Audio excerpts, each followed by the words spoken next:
भक्तजन वत्सलं साई नारायणं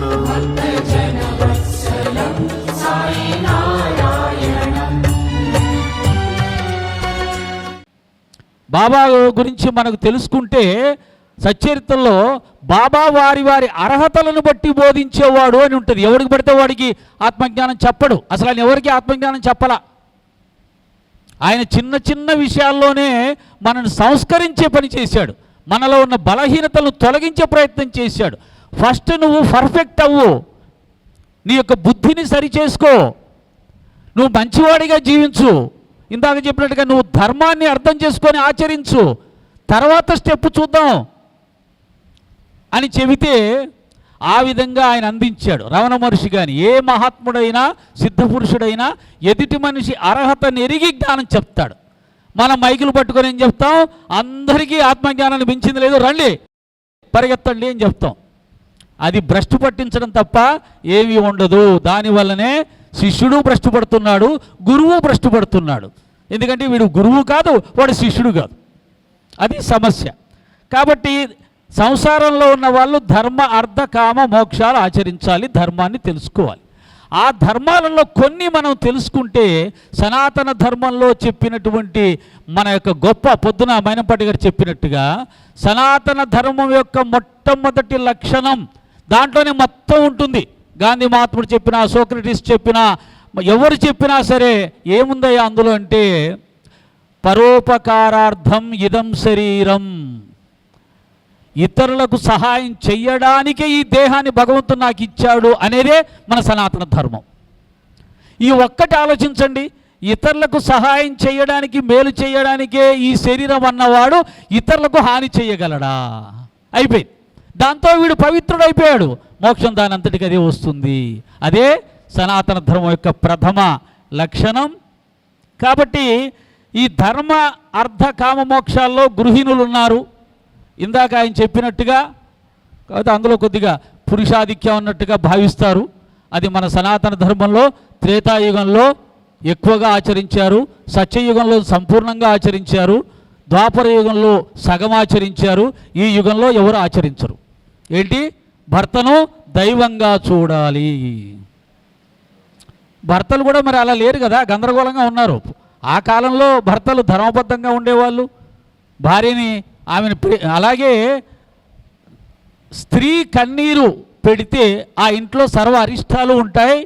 కాబట్టి స్త్రీ కన్నీరు పెట్టకుండా ఉన్న చోట దేవతలు ఉంటారు అని చెప్పారు. మరి ఆ విధంగా స్త్రీని చూసుకుంటున్నటువంటి పురుషులు ఉన్నారా? ఆ విధంగా మనం పురుషుల్ని ఎడ్యుకేట్ చేస్తున్నామా, చెప్తున్నామా అంటే లేదు. ఎంతసేపు కూడా పురుషుల గురించి, స్త్రీల గురించే చెప్తాం. ఏమని? స్త్రీ వ్యామోహం వదిలేయండి, ధనం మీద కాంక్ష వదిలేయండి, స్త్రీ ఆటంకం మన ఆధ్యాత్మిక జీవితానికి, ఇలా చెప్తాం. వాళ్ళేదో మనని ఆధ్యాత్మిక మార్గంలోకి వెళ్తుంటే వెనక్కి లాగినట్టుగా మన బలహీనతలు, మన కోరికలు, మనమే వాటిని అడ్డం పెట్టుకొని ఆ స్త్రీలు అనే భావాన్ని పెంచుకున్నాం. కానీ వాళ్ళు పెళ్ళై పిల్లలు పుట్టిన తర్వాత అసలు మన ముఖం కూడా చూడరు. నాయన మీరు హాయిగా ప్రశాంతంగా మీ సాధన చేసుకోండి, మేము పిల్లల్ని చూసుకుంటామని చెప్తారు. కాబట్టి పురుషుడికి స్త్రీ ఎప్పుడూ కూడా ఏ విషయంలో ఆటంకం కాదు. ఆమె అన్ని విధాలా నీకు సహకరిస్తూ ఉంటుంది. నువ్వు నీ మనసు నీకు ఆటంకం, అంతేకాని స్త్రీ కాదు అని తెలుసుకోవాలి. అది ఏదో కాగితం ఎగిరిపోయింది.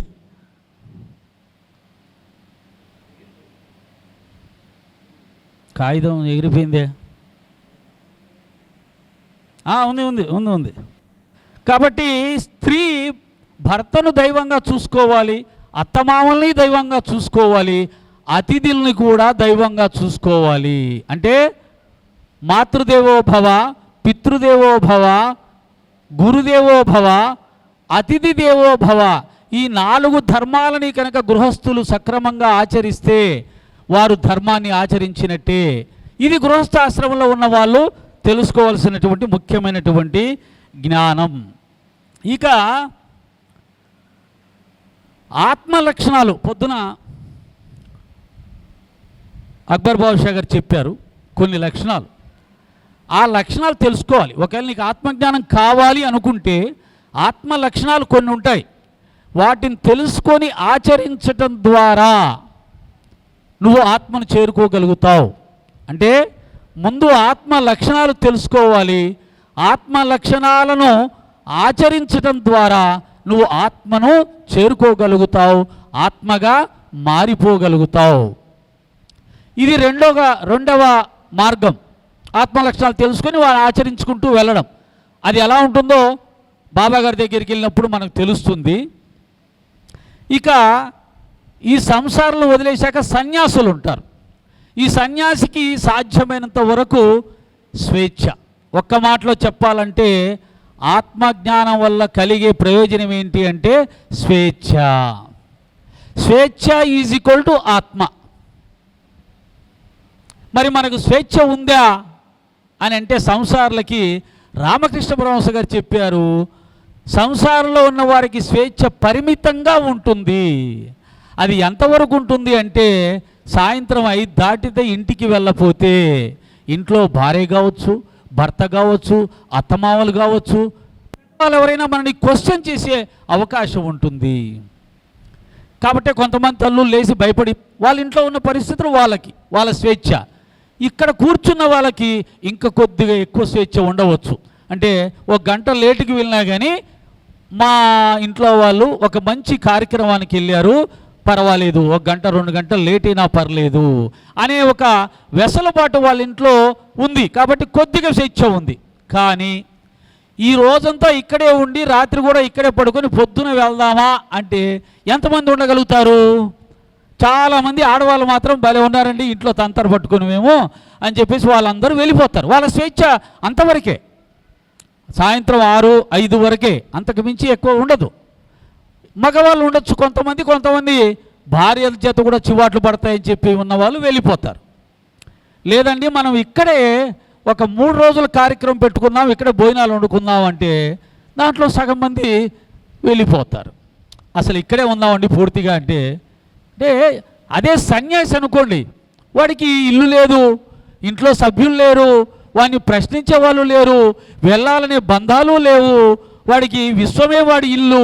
కాబట్టి ఏ బంధంతో ఏ ప్రదేశంతో వాడి కనెక్టింగ్ లేదు, కాబట్టి మోహం లేదు, కాబట్టి వాడు ఎక్కడైనా ఉండిపోతాడు. సంసారంలో ఉంటూ సన్యాసి లక్షణాలతో ఎక్కడికైనా పోయి ఎన్ని రోజులైనా ఉండే అవకాశాలు కొంతమందికి ఉంటాయి, అదృష్టవంతులకి. ఎవరికి? మన ఎర్రం సాయి లాంటి వాళ్ళకి. ఎర్రం సాయి కూడా ఎక్కడికైనా వెళ్ళాడు అనుకో, ఒక్కొక్కసారి ఒక నెల రోజులైనా ఇంటికి రాడు. సీనయ్య ఎక్కడ ఉన్నావంటే షిరిడీలో ఉన్నాను బాబా, చాలా ఆనందంగా ఉంది, ప్రశాంతంగా ఉంది.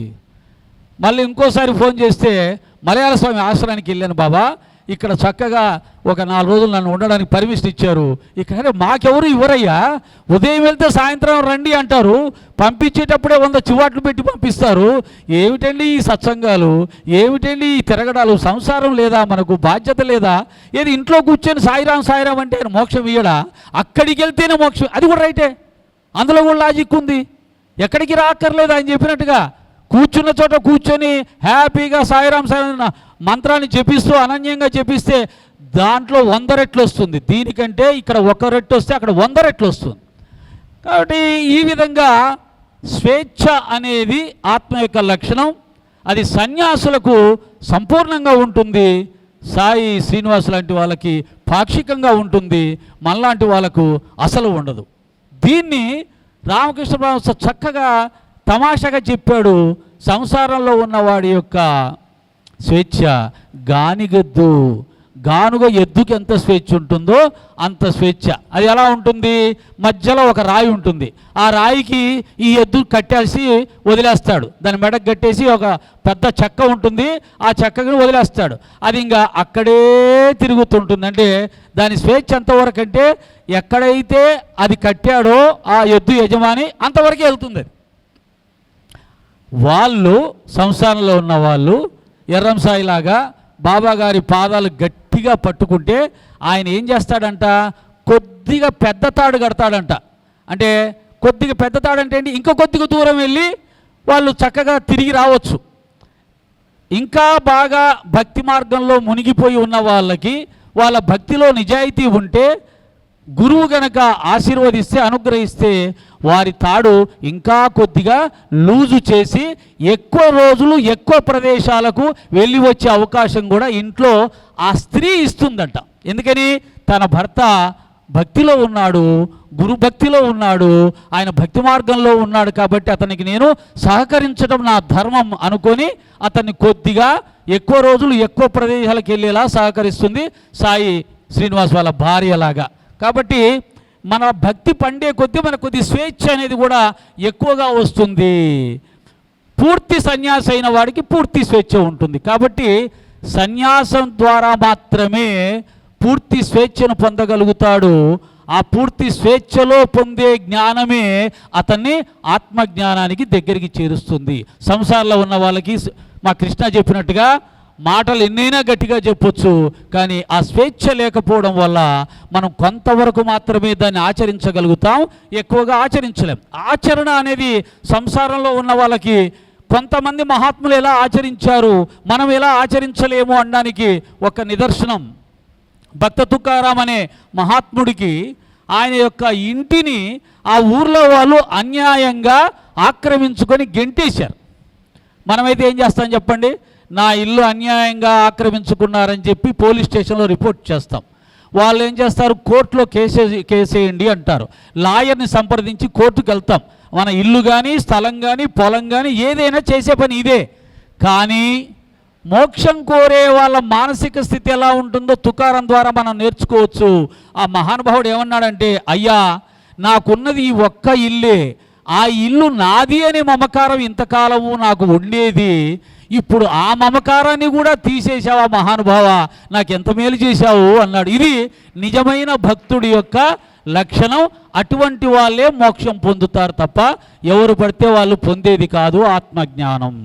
అలాగే రామకృష్ణ పరమహంస గారు చేసిన ఇంకొక మోక్ష అర్హత ఎలా ఉంటుంది వాళ్ళ మానసిక స్థితి? ఆయన ఒక నది దగ్గరికి వెళ్ళి బంగారాన్ని మట్టి పెళ్ళని రెండూ తీసుకెళ్ళి నదిలో విసిరేసేవాడంట. చూడండి, బంగారం అంటే నీకు విలువ తెలిసిందా? డబ్బు అంటే నీకు విలువ తెలిసిందా? అది జ్ఞానం కాదు, అది మోక్షాన్ని ప్రసాదించలేదు. బంగారాన్ని, డబ్బుని, మట్టిని సమానంగా చూసే స్థితి మోక్షస్థితి. ఇవన్నీ ఆచరణాత్మకంగా వచ్చే జ్ఞానం, ఊరికే మాటలతో వచ్చే జ్ఞానం కాదు. మనం 10 రూపాయలు పోతే 10 సార్లు ఎత్తుకుంటాం, కానీ మనం ఆత్మజ్ఞానం బాగా చదువుతుంటాం, బాగా చెప్తాం, కానీ 10 రూపాయలు పోతే పోయిందిలే, అది ఎవడికోడి దొరికితే వాడికి ఉపయోగపడుతుంది కదా అనుకున్నావా? అది ఆత్మజ్ఞానం. కాబట్టి ఈ విధంగా ఆచరణాత్మకంగా చేసుకోవాలి. సంసారంలో ఉన్నా కానీ ఈ మహానుభావులందరూ సంసారంలో ఉన్నవాళ్ళే. సంసారంలో ఉండి తరించినటువంటి మహానుభావులు చాలా తక్కువ మంది ఉంటారు. వారిలో తుకారాం అగ్రస్థానంలో ఉంటాడు. కాబట్టి బాబాగారు ఆరతి తుకారామ అనగానే లేచి నిలబడి నమస్కరించేవాడంట. అంతటి గొప్ప వైరాగ్య పురుషుడు.